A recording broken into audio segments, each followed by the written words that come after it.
અમેરિકાના એરપોર્ટ પર મુસાફરો માટે આવનારા સમયમાં સુરક્ષા ચેકિંગનો જે સમગ્ર અનુભવ બદલાઈ શકે છે. લાંબી લાઈનો, કલાકોની રાહ અને ફ્લાઇટ ચૂકી જવાની સમસ્યાઓ ઘટાડવા માટે હવે અમેરિકાની TSA એટલે કે ટ્રાન્સપોર્ટેશન સિક્યુરિટી એડમિનિસ્ટ્રેશન એક મોટા ફેરફારની તૈયારીમાં હોય તેવું લાગી રહ્યું છે.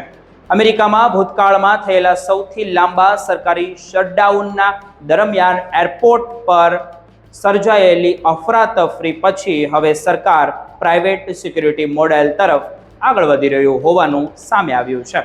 શટડાઉન દરમિયાન હજારો TSA એજન્ટોને પગાર મળ્યો નહોતો, જેમના કારણે અનેક કર્મચારીઓ કામ પર હાજર રહ્યા જ નહોતા. પરિણામે અમેરિકાના મોટા એરપોર્ટ્સ પર મુસાફરોની લાંબી લાઈનો લાગી ગઈ હતી અને ટર્મિનલની બહાર સુધી લોકો કલાકો સુધી રાહ જોતા જોવા મળ્યા હતા. અનેક લોકો ફ્લાઇટ ચૂકી ગયા હતા અને સમગ્ર એર ટ્રાવેલ સિસ્ટમ પર ભારે દબાણ સર્જાયું હતું. હવે આવી પરિસ્થિતિ ફરીવાર ન સર્જાય તે માટે અમેરિકન સરકાર નવી સુરક્ષા નીતિ પર કામ કરી રહી છે. અહેવાલો મુજબ આપણે જોઈએ તો હવે ફેડરલ TSA એજન્ટોના બદલે પ્રાઇવેટ સિક્યુરિટી એજન્સીઓને એરપોર્ટ સ્કિનિંગમાં મોટી જવાબદારી સોંપવામાં આવી હોય તેવું લાગી રહ્યું છે. આ માટે સ્કિનિંગ પાર્ટનરશિપ પ્રોગ્રામનું વિતરણ કરવાની ચર્ચાઓ તેજ બની ગઈ છે. આ પ્રોગ્રામ હેઠળ ખાનગી કોન્ટ્રાક્ટર્સના જે ટ્રેન્ડ કર્મચારીઓ હોય તે એરપોર્ટના સિક્યુરિટી ચેકપોઇન્ટ પર મુસાફરોનું સ્કિનિંગ કરશે. હાલમાં સેન ફ્રાન્સિસ્કો ઇન્ટરનેશનલ સહિત અમેરિકાના આશરે 20 જેટલા એરપોર્ટ પર આ મોડેલ કાર્યરત છે. અગાઉના શટડાઉન દરમિયાન હ્યુસ્ટન જેવા મોટા એરપોર્ટ પર જ્યાં TSA એજન્ટો કામગીરી સંભાળી રહ્યા હતા ત્યાં ભારે ભીડ અને કલાકોની રાહ જોવી પડતી હતી કે મળી હતી જોવા.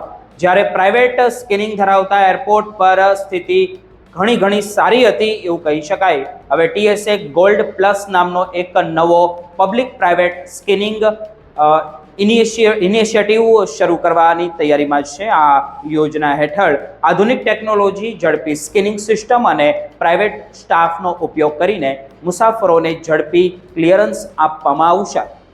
ખાસ કરીને બાયોમેટ્રિક અને રિમોટ સ્કેનિંગ સેન્ટર જેવી નવી ટેકનોલોજીનો ઉપયોગ કરીને સુરક્ષા પ્રક્રિયાને વધુ ઝડપી અને અસરકારક બનાવવાનો પ્રયાસ ચાલી રહ્યો છે. કેટલાક એરપોર્ટ પર આ ટેકનોલોજીનો અંતિમ તબક્કોનો જે ટ્રાયલ પણ ચાલી રહ્યા છે. TSA નાના એરપોર્ટને પણ આ પ્રોગ્રામમાં સામેલ કરવા માટે અંદાજે $477 મિલિયન સુધીનો ખર્ચ કરી શકે છે. જો આ યોજના અમલમાં આવશે તો TSA પોતાના લગભગ 50,000 એજન્ટોમાંથી આશરે 4,100 કર્મચારીઓની સંખ્યામાં ઘટાડો કરી શકે છે. ગોલ્ડ પ્લસ પ્રોગ્રામને કોઈ પણ એરપોર્ટ પર જે તબક્કાવાર રીતે 7 થી 11 મહિનામાં લાગુ કરી શકાય તેવી શક્યતાઓ વ્યક્ત કરવામાં આવી રહી છે. જો કે હજુ સુધી કોઈ પણ ક્યાંય પણ એરપોર્ટને આ યોજનામાં સામેલ કરવામાં આવશે કે નહીં, કે કઈ પ્રાઇવેટ કંપનીઓને કોન્ટ્રાક્ટ મળશે અને ફંડિંગ કેવી રીતે ફાળવવામાં આવશે તેની સત્તાવાર જાહેરાતો કરવામાં નથી આવી. બીજી તરફ આ નિર્ણયને લઈને ભારે વિરોધ પણ જોવા મળી રહ્યો છે અમેરિકાની અંદર કે TSA કર્મચારીઓનું પ્રતિનિધિત્વ કરતી American federation of government employees અને એટલે કે AFGE નું કહેવું એવું છે કે 9/11ના જે આતંકી હુમલાઓ પછી અમેરિકાએ જે ફેડરલ સિક્યુરિટી મોડેલ બનાવ્યું હતું તેને નબળું પાડવું ખતરનાક સાબિત થઈ શકે છે. યુનિયનનું માનવું એવું છે કે એરપોર્ટ સુરક્ષા જેવી સંવેદનશીલ જવાબદારી ખાનગી કંપનીઓને સોંપવી લાંબા ગાળે જોખમી ભરી ગણી શકાય.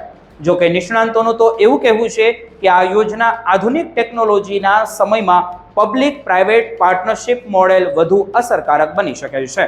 અને તેમનું માનવું એવું છે કે આ મોડેલથી મુસાફરોનો સમય બચી શકે છે, લાંબી લાઇનમાં ઘટાડો થઈ શકે છે અને ટેક્સ પેપરના જે કરોડો ડોલરના પણ બચત થઈ શકે છે તેની અંદર. અને એટલાન્ટા જેવા અમેરિકાના સૌથી વ્યસ્ત એરપોર્ટ હોય તેમના સહિતના અનેક એરપોર્ટ હવે આ પ્રાઇવેટ સ્કેનિંગ મોડલમાં અપનાવવામાં તે માટે તે લોકો તૈયાર હોવાનું પણ માનવામાં આવી રહ્યું છે. હવે દુનિયાભરના મુસાફરોની નજર અમેરિકાના આ નવા એરપોર્ટ સિક્યુરિટી મોડલ પર ટકેલી છે. આગળ જોવાનું રહેશે કે શું ફેરફાર થશે. જો કંઈ ફેરફાર થશે, નાના બાળકોથી લઈને સિનિયર સિટીઝનમાં કંઈ પણ ફેરફાર જોવા મળશે તો અમે બધા જ NRI ભારત ગુજરાત જે પણ રહેતા હોય તેમની વિગતવાર માહિતી તમને પહોંચાડતા રહીશું. તે માટે આ ચેનલને સબસ્ક્રાઇબ કરવાનું ચૂકતા નહીં.